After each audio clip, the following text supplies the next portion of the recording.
Alright guys, I finally brought my stand home so I can film things without my desk moving, or actually this is on my bed, but without my paper moving so much, so yay! Alright, well let's get started. These are the notes we took today in class, and so we're talking about finding the domain and just the domain of radical functions versus rational functions. So our essential question is, how does the domain of a radical differ from a rational?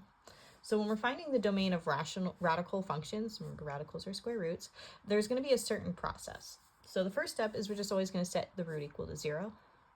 After we set what's under the root equal to 0, we're going to solve for x, and this is going to give us a number. We're going to get like x equals 4, right? And then once we find out what that number is, how we're going to write our domain. And so what's really neat about these problems is that they always follow a pattern. So if x is first, right? So if you have a square root of x plus a number, then how you write your domain is, x plus a, your answer is going to be whatever number this denominator is equal, under the root is equal to, you're going to write it as that number to infinity. And the reason why we do that is because if I think about this as being 2 and -2, right? If I plug in -2 into this equation, well then when I plug -2 in, I'm going to get 0. 2 plus -2 is 0, correct?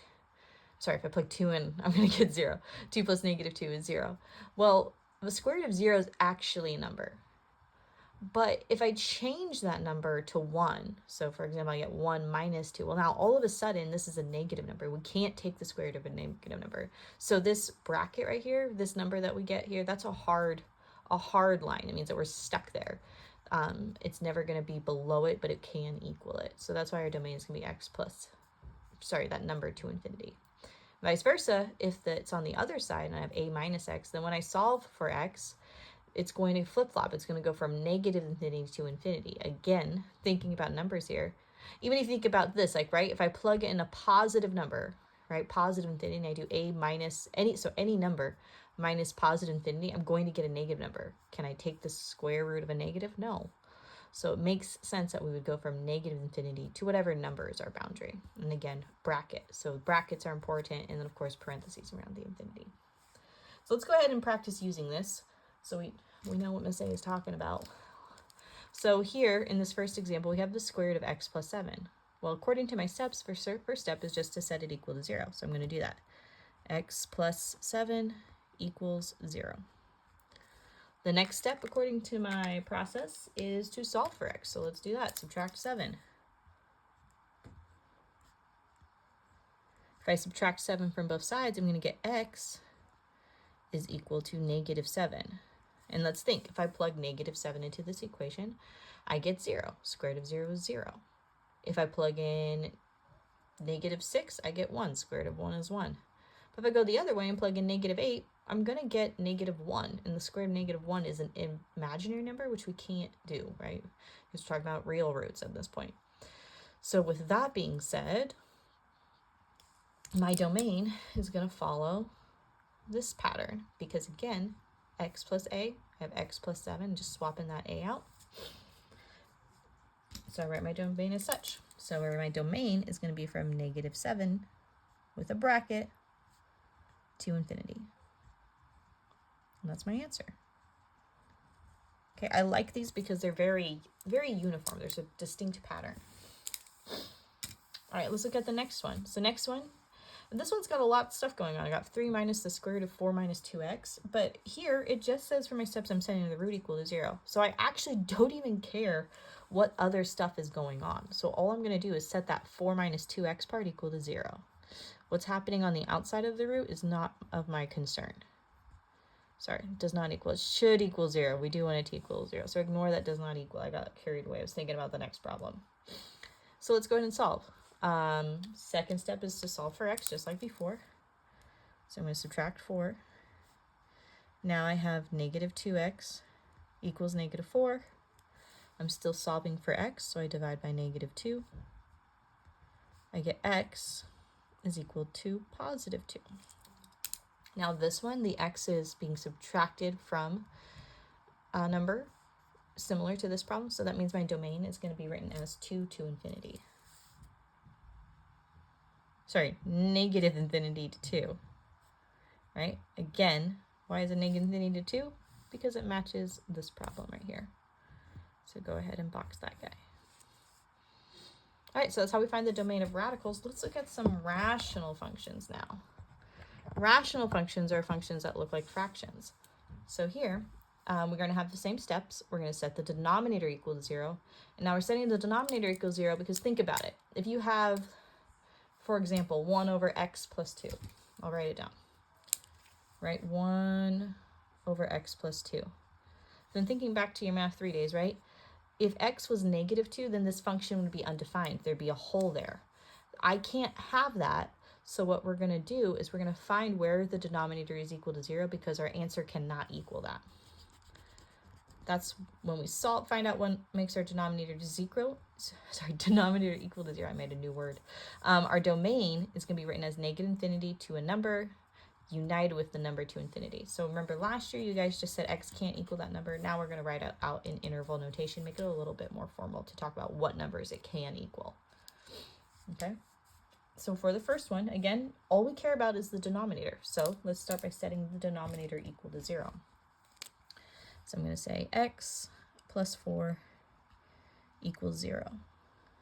Okay, next, solve for x. That's still our second step. Subtract 4.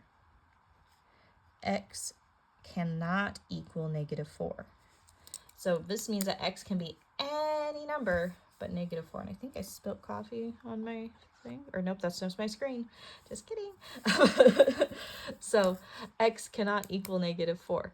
So then we're going to write our domain as negative infinity to negative 4 in union with negative 4 to infinity. That's going to be my domain. Okay, again, what this is really saying is x is between negative infinity and negative 4 and negative 4 to infinity, but because of those parentheses, it means it can't equal negative 4. It gets really close to it, but it can't actually equal it. Okay, so now we're going to look at the next one. The next one's a little bit different. It's got a radical and it's a rational function. So thinking about radicals have hard nose, right? They have this bracket here, which means that if I can't plug a number into the numerator, then I still can't plug it into the denominator. So what we're going to have to do with this one is we are going to have to care about what's going on in the numerator. So we're going to have to find the domain of the numerator and the domain of the denominator. So let's go ahead and look at that.